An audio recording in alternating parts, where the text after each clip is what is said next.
सभी नेतागण, सभी पदाधिकारीगण, मेरे प्यारे कार्यकर्ता भाइयों बहनों, आप सबका इस सभा में बहुत बहुत स्वागत। अभी मुझे माँ अम्बा जी का एक चित्र दिया गया, इसलिए शायद उचित रहेगा एक बार सभा शुरू करने से पहले मेरे साथ माँ अम्बा जी की जोर से एक बार जय कहिए। माँ अम्बा जी की जय, माँ नटेश्वरी जी की जय और गेड़ा हनुमान जी की जय। देखिए, ये गुजरात की धरती है। यहाँ से इस दुनिया के सबसे, शायद इस पूरी हमारी जो पीढ़ी है और इससे पहले की पीढ़ियाँ, उसमें शायद दुनिया की सबसे महान हस्ती आपने, गुजरात ने इस दुनिया को दी। महात्मा गांधी जी यहाँ पे जन्मे।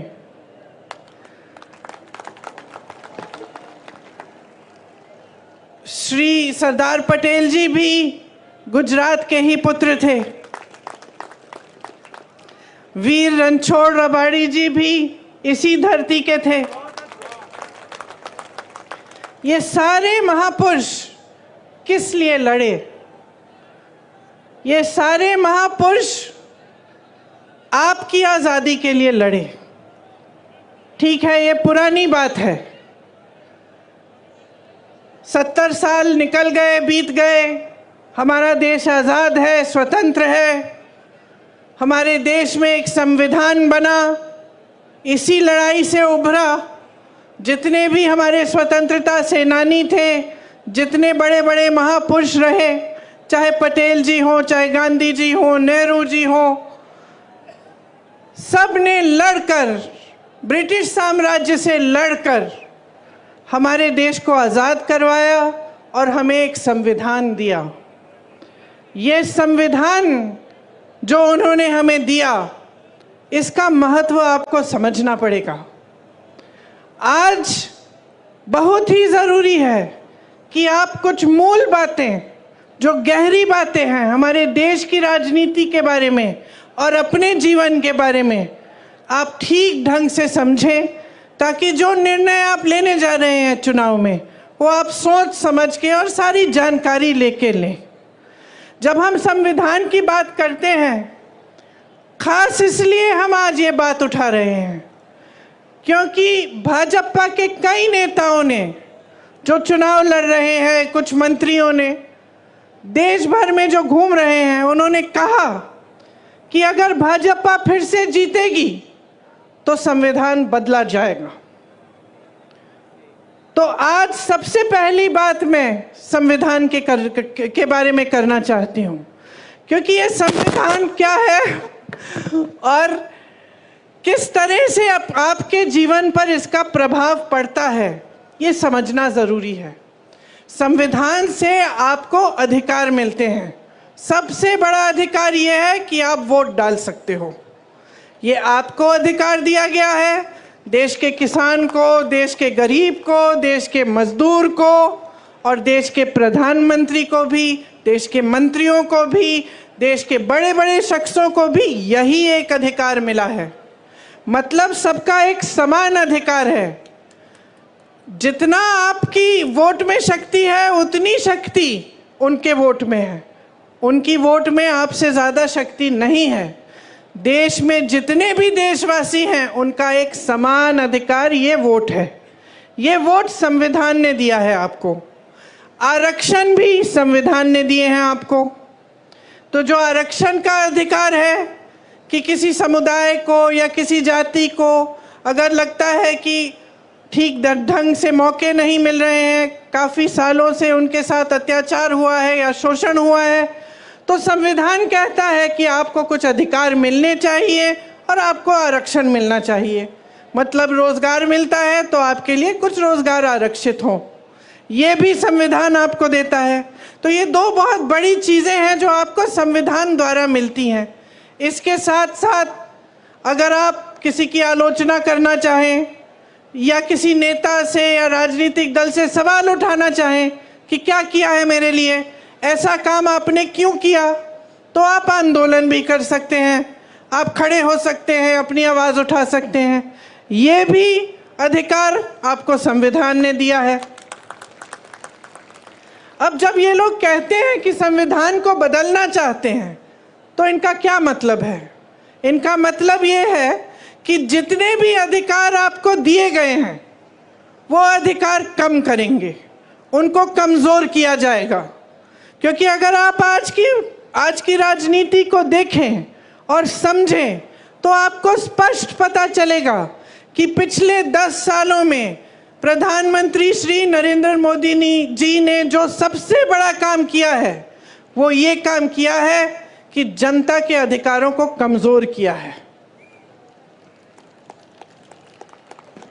एक ज़माने में, मैं हमेशा ये कहानी बताती हूँ, एक ज़माने में बड़े बड़े प्रधानमंत्री होते थे, वो आपके गांव आते थे, वो आपके घरों में आते थे, और जब आपके घरों और आपके गांव में आते थे तो आप अपना हक मांगते थे। मैंने खुद अपने पिताजी, अपनी दादी जी के साथ देखा है। मैं यूपी के किसी छोटे से गांव में गई, एकदम पिछड़े ज़िले में, जहाँ पे मेरा पहुँचना आज के दिन मुश्किल था, क्योंकि बहुत लंबा सफ़र था गाड़ी से। रास्ते में हेलीकॉप्टर लिया, फिर गाड़ी ली, फिर पहुँची। और जब मैं एक गांव में गई तो एक छोटी सी बुढ़िया ने मुझे बताया, छोटी इसलिए क्योंकि इतनी बुढ़िया थी कि वो ऐसी झुकी हुई थी। उन्होंने मुझे बताया कि जब आपकी दादी जी आई थी तो जो खीर मैं आपको खिला रही हूँ, ऐसी ही खीर बना के मैंने उनको खिलाया। मैं अपने पिताजी के साथ गांव जाती थी, उनके पीछे पीछे, तो अपने ही संसदीय क्षेत्र में जब वो किसी के घर में चले जाते तो अगर कोई सुविधा नहीं मिली होती, या पानी नहीं आ रहा है, या उस ज़माने में वो इंडिया मार्क 1 लगता था, वो नल नहीं लगा है, या सड़क नहीं बनी है, तो डांट खाते थे। जनता डांटती थी कि आप प्रधानमंत्री हैं, हमारा नल नहीं लगाया आपने। और लोग कहते थे उनसे कि देखिए, वोट हम आपको तब देंगे जब आप सड़क बनाएंगे, जब आप पानी लाएंगे। प्यार तो हम आपको बहुत करते हैं, आओ खाओ चाय पियो, लेकिन वोट तब मिलेगा जब आप हमारा काम करेंगे। ये राजनीति थी एक ज़माने की। और इस राजनीति का आधार किसने डाला? गुजरात के सबसे महान बेटे ने डाला, महात्मा गांधी जी ने। महात्मा गांधी जी ने सारे नेताओं से अपनी संपत्ति छुड़वाई, सबको ज़मीन पे लाए, सबको घरों में ले गए, गरीबों के की समस्याओं को सुनो, और जो जनता है देश की वो सर्वोपरि है। ये बात गांधी जी ने सिखाई। और गांधी जी ने कहाँ से सीखी ये बात? खुद भगवत गीता से, हिंदू धर्म से।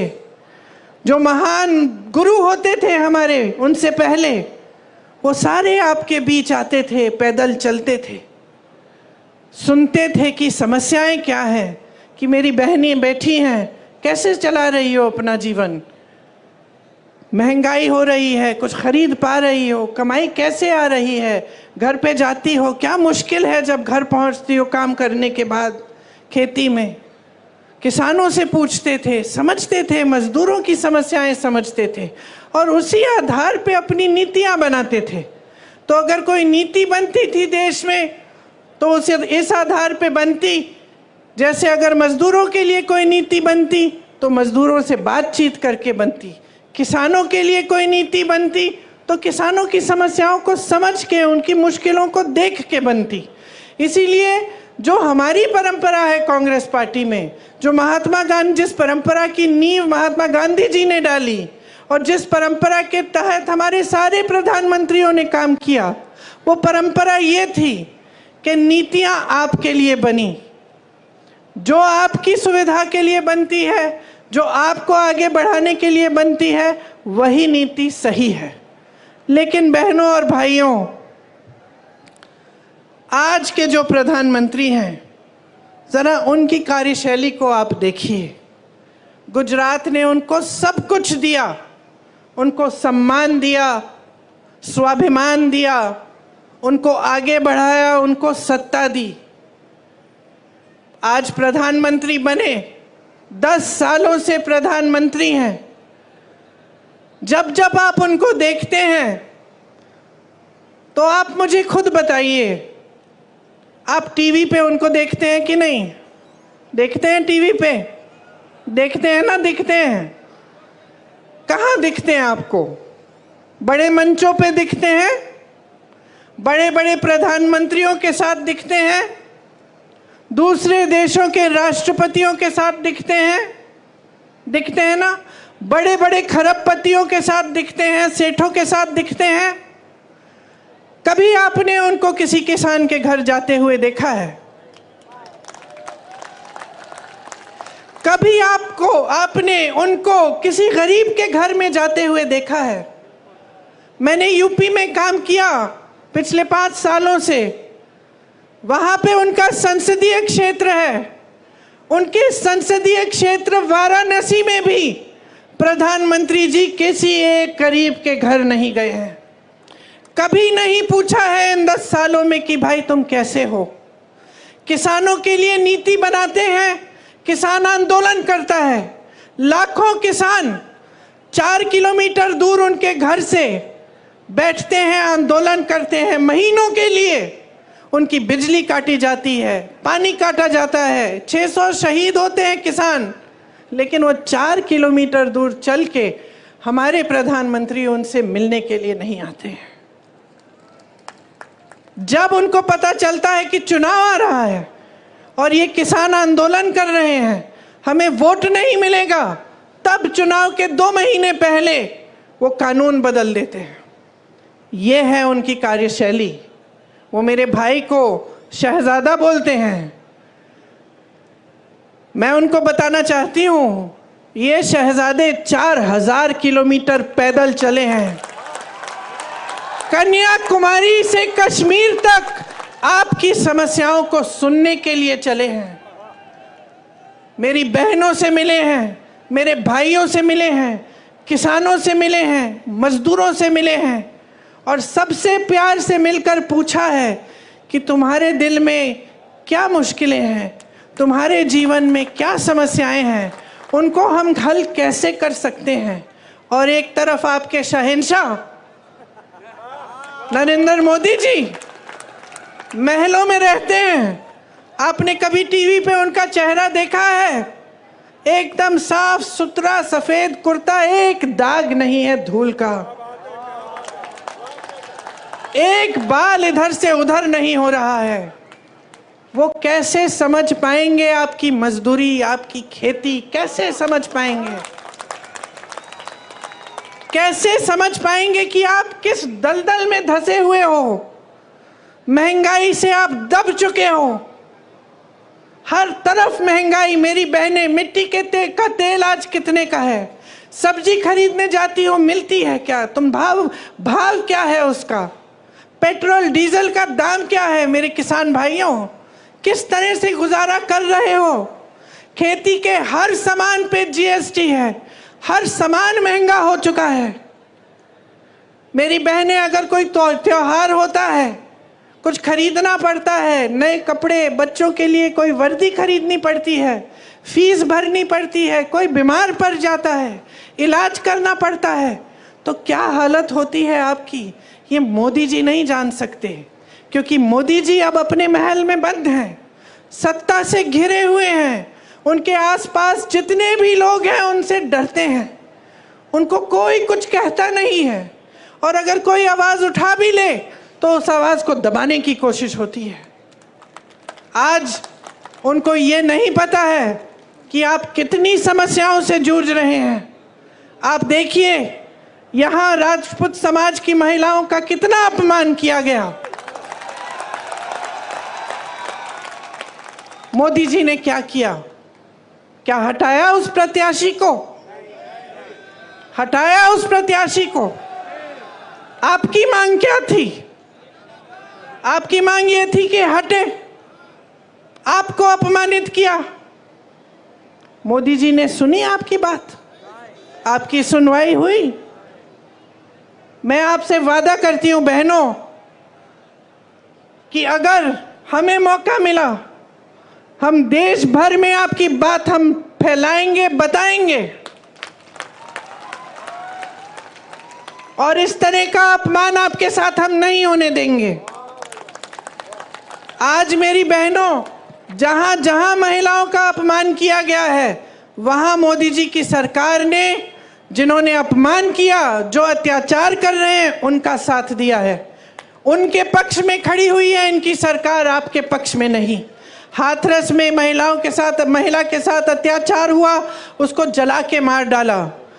भाजपा की सरकार ने उनको बचाया जिसने अत्याचार किया था। उन्नाव में हुआ, मैं उस महिला के घर गई, कोई ऐसा अत्याचार नहीं था जो उसके परिवार पे नहीं बरसाया गया, क्योंकि उस महिला ने आवाज उठाई। उसके साथ अत्याचार करने वाला एक भाजपा के प्रधान का रिश्तेदार था। उस महिला ने, नौजवान थी, आवाज उठाई, कचहरी में गई केस डालने। जहां वो अपमान हुआ था वहां केस नहीं डाला गया तो अगले जिले में चली गई, वहां से डाला। रोज सुबह अकेली जाती थी 6 बजे ट्रेन लेकर अगले जिले में, वहां पे कचहरी में जाती थी अपने केस की सुनवाई के लिए। एक दिन जब वापस आ रही थी तो उसको जलाकर मार डाला। 1 किलोमीटर जलते हुए चली, कोई आया नहीं मदद करने के लिए, पुलिस नहीं आई, कोई नहीं आया। जब मैं उसके घर गई तो उसके पिताजी ने मुझे बताया कि क्योंकि उसने आवाज उठाई थी, उसके भाइयों को पीटा गया था, उसके पिताजी को पीटा गया था, पिताजी के खेत जला डाले थे, लेकिन सरकार से कोई मदद नहीं मिली। मोदी जी ने कोई मदद नहीं की। हमारी बड़ी बड़ी ओलंपिक की मेडलिस्ट महिलाएं जो लड़ी, देश के लिए मेडल लाई, जब मेडल लाई तो मोदी जी ने उनके साथ फोटो खिंचवाई और सारे अखबारों में लिखा था कि देखिए मोदी जी हैं तो मुमकिन है, मोदी जी की वजह से ये मेडल लेके घर आई हैं। जब वही महिला सड़क पे उतरी क्योंकि उसके साथ अत्याचार हुआ था, मोदी जी ने उनकी मदद नहीं की। उस महिला ने, उसकी आंखों में आंसू थे जब उसने मुझे बताया कि दीदी, मैंने सोचा था कि मैंने इतना बड़ा काम किया है, देश के लिए मेडल लाई हूँ, अगर मैं यहाँ पे बैठ के मांग करूँगी तो ज़रूर मेरे साथ न्याय मिलेगा, मुझे न्याय मिलेगा। लेकिन उसे न्याय नहीं मिला। आपको मालूम है क्या तोहफा मिला उसको, जिसने उस पर अत्याचार किया? आज उसका बेटा भाजपा के टिकट पे खड़ा है। जिस तरह से जिसने यहाँ पे आपकी महिलाओं का अपमान किया, उसके बेटे को टिकट दिया, उसी तरह से उत्तर प्रदेश में इसके बेटे को भी टिकट दिया। ये है नरेंद्र मोदी जी की सरकार की असलियत। और जैसे मैंने कहा, घिरे हुए हैं सत्ता से, अब आपको नहीं पहचानते, आपको नहीं जानते। बताइए, अगर गुजरात की जनता से कटे नहीं होते तो यहाँ से चुनाव क्यों नहीं लड़ रहे हैं? गुजरात से क्यों चुनाव नहीं लड़ रहे हैं? इतनी दूर जाकर वाराणसी में क्यों लड़ रहे हैं? क्योंकि कट चुके हैं आपसे। आपसे जो फायदा निकलना था बहनों और भाइयों, निकाल लिया। आपने सत्ता दी, मुख्यमंत्री बनाया, कई बार बनाया, यहाँ उनको सत्ता मिली, नाम मिला, आपके समर्थन से उनको सम्मान मिला, यहाँ से चले गए प्रधानमंत्री बनने, आपको भूल चुके हैं और आपसे कट चुके हैं। ये किसानों की धरती है, यहाँ अनार, आलू, जीरा पैदा करते हैं आप।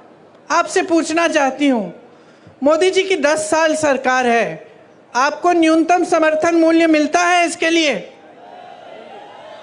नहीं मिलता। जो आपका कोऑपरेटिव सेक्टर है, अमूल, बनास डेयरी, ये किसने खड़ा किया? आपको याद है? कांग्रेस के ज़माने में खड़ा हुआ ये सेक्टर। और आज प्रयास क्या है? भाजपा के नेता इसका कब्जा करने की कोशिश कर रहे हैं। ये आपकी संपत्ति है, ये आपके लिए बनाया गया सेक्टर, ताकि आप फूले फले, आप आगे बढ़ें, ताकि यहाँ के किसान आगे बढ़ें। भावनगर में गौचरों की ज़मीन पर भी इनके नेताओं ने कब्जा किया है। ये आपकी ज़मीन है, कोई रोक नहीं रहा है इनके नेताओं को। जहां कुछ मिल रहा है वहां हाथ मार रहे हैं। समझ लीजिए क्या हो रहा है आपके साथ। कांग्रेस पार्टी ने एक न्याय पत्र निकाला है। इस न्याय पत्र का आधार जो है वो मेरे भाई ने जो ये 4000 किलोमीटर चले थे, ये उस वही जब आपसे बातें की उन्होंने, आपकी समस्याएं समझी, वही आधार बना इस न्याय पत्र के लिए। मतलब वो समझे कि आपके साथ अन्याय हुआ है, किसानों के साथ, मजदूरों के साथ। तो उन्होंने एक ऐसा घोषणा पत्र निकलवाया हमारी पार्टी से जिसमें आपके लिए सारी सुविधाएं हैं। और इससे पहले, इस चुनाव से पहले, जहां जहां प्रदेशों में चुनाव हुआ है, हमने जो घोषणा पत्र में लिखा है वो करके दिखाया है। आज अगर आप कर्नाटका की महिलाओं से पूछेंगे कि सरकार ने आपके लिए क्या किया, तो वो बताएंगी कि हमें हर महीने 2000 रुपये मिलते हैं और हम बस की यात्रा मुफ्त में करते हैं। अगर आप छत्तीसगढ़ के किसानों से पूछेंगे कि कांग्रेस की सरकार ने क्या किया आपके लिए, तो वो बताएंगे कि हमारे कर्ज माफ कराए और अच्छे गौठान बनाए जिसमें से हमें नौकरी मिली, और हमारे जानवरों का जो गोबर है वो गोबर सरकार ने खरीदा ताकि हमारी आमदनी बने। इसी तरह से आपके लिए हम कुछ गारंटी लाए हैं और उसमें किसान भाइयों के लिए आपका जो MSP है, जो न्यूनतम समर्थन मूल्य है, वो एक कानून बनेगा। मतलब आपका अधिकार बन जाएगा। कानून के तहत आपको मिलना ही होगा। ऐसा हो ही नहीं पाएगा कि जो आप यहाँ पे आलू उगाते हैं, जीरा उगाते हैं, उसका न्यूनतम समर्थन मूल्य आपको मिले ना। आपके कर्ज माफ के लिए एक स्थायी आयोग बनेगा जिसके तहत जब भी आप कर्ज में अगर आप डूब रहे हैं और आपको मदद की ज़रूरत है, आप उस आयोग में जा पाएंगे और आपके कर्ज की माफ़ी की बात होगी और उसकी समस्या हल होगी। खेती के सारे सामानों पे आज GST दे रहे हो। हमारी गारंटी है कि खेती के सारे सामानों से हम GST हटा देंगे। आपके फसल का नुकसान होता है, भुगतान मिलता है? नहीं मिलता है। मोदी जी नहीं देते भुगतान। हम कह रहे हैं कि जब फसल का नुकसान होगा तो 30 दिन के अंदर अंदर आपको भुगतान मिलेगा। भूमिहीनों को जमीन मिलेगी और हर जगह पूरे देश भर में न्यूनतम मजदूरी 400 रुपए की होगी। मतलब 400 रुपए से कम मजदूरी के पैसे आपको कोई नहीं दे पाएगा। अगर देगा तो कानून का उल्लंघन करेगा। मेरी बहनें, मैंने महंगाई की बात की। मैं जानती हूँ और समझती हूँ कि आप पर कितना बोझ है। जो समाज है उसका बोझ भी आप उठाती हो, समाज की परवरिश भी आप करती हो। जब अपने बच्चों को बड़ा करती हो, मेहनत से उनकी हर चीज़ देखती हो, बच्चा बीमार पड़ता है उसका इलाज, बुखार होता है उसकी देखभाल, खाना खाया कि नहीं खाया, पढ़ाई की कि नहीं की, स्कूल जा रहा है ठीक से कि नहीं जा रहा है, ये सारे काम आप करते हो अपनी नौकरी या अपने रोजगार या अपनी खेती के अलावा। तो आप बाहर जाती हो, काम करती हो, घर आती हो और काम करती हो। इसीलिए आपके लिए हमने सोचा है कि जो परिवार की सबसे बड़ी महिला है उसको हमारी सरकार 8,500 रुपये हर महीने दिलवाएगी। ये पैसे सीधे आपके खाते में जाएंगे। मतलब कि 1 साल में आपको 1 लाख रुपए मिलेंगे और 50% जितने भी सरकारी नौकरियां हैं उसमें से 50% महिलाओं के लिए आरक्षित रहेंगी। पहले के आरक्षण है उसी के तहत। तो ये हमने आपके लिए सोचा है। और आंगनवाड़ी, आशा बहुएं और जो मिड डे मील्स में महिलाएं काम करती हैं, केंद्र का जो योगदान है आपके मानदेय के लिए वो बढ़ाया जाएगा, दुगना किया जाएगा ताकि आपका मानदेय बढ़ जाए। तो सबके लिए हमने कुछ सोचा है, क्योंकि देखिए आज के ज़माने में आप जब मेहनत करके अपने बच्चों की परवरिश करते हैं तो आपके सामने अन्य मुश्किलें आती हैं। आप बड़ा करते हैं बच्चों को, आपके यहाँ अगर गांव में पाठशाला है या कोई सुविधा है ठीक है, लेकिन उसके बाद जब उनको यूनिवर्सिटी जाना होता है, विश्वविद्यालय में जाना होता है, तो नई मुश्किल खड़ी होती है, क्योंकि फीस भरनी पड़ती है। किस तरह से वो पढ़ाई ख़त्म करेंगे। यहाँ गुजरात में ज़्यादातर प्राइवेट विश्वविद्यालय खुले जा रहे हैं, बड़ी बड़ी फीस है। जितने भी माँ बाप हैं, चाहे कितने भी गरीब हों, चाहे किसान हो, मजदूर हो, कुछ भी हो, आज के दिन सब चाहते हैं कि हमारा बच्चा शिक्षित हो ताकि उसको अच्छा रोज़गार मिले। सही बात है कि नहीं? और आप किसी भी हालत में कैसे भी कर्ज लेकर, मजदूरी करके, कॉन्ट्रैक्ट पे नौकरी करके आप कमाते हैं, इसीलिए कि आपके बच्चों की परवरिश हो और वो बड़े हो के शिक्षित हों और उनको नौकरी मिले। ये सही बात है कि नहीं? अब आपने शिक्षित कर दिया, किसी न किसी तरह से आपने कर्ज लेकर बच्चे को शिक्षित कर दिया। बच्चा परीक्षा देने जाता है भर्ती के लिए, और आज क्या हो रहा है, पूरे देश भर में पेपर लीक हो जाते हैं।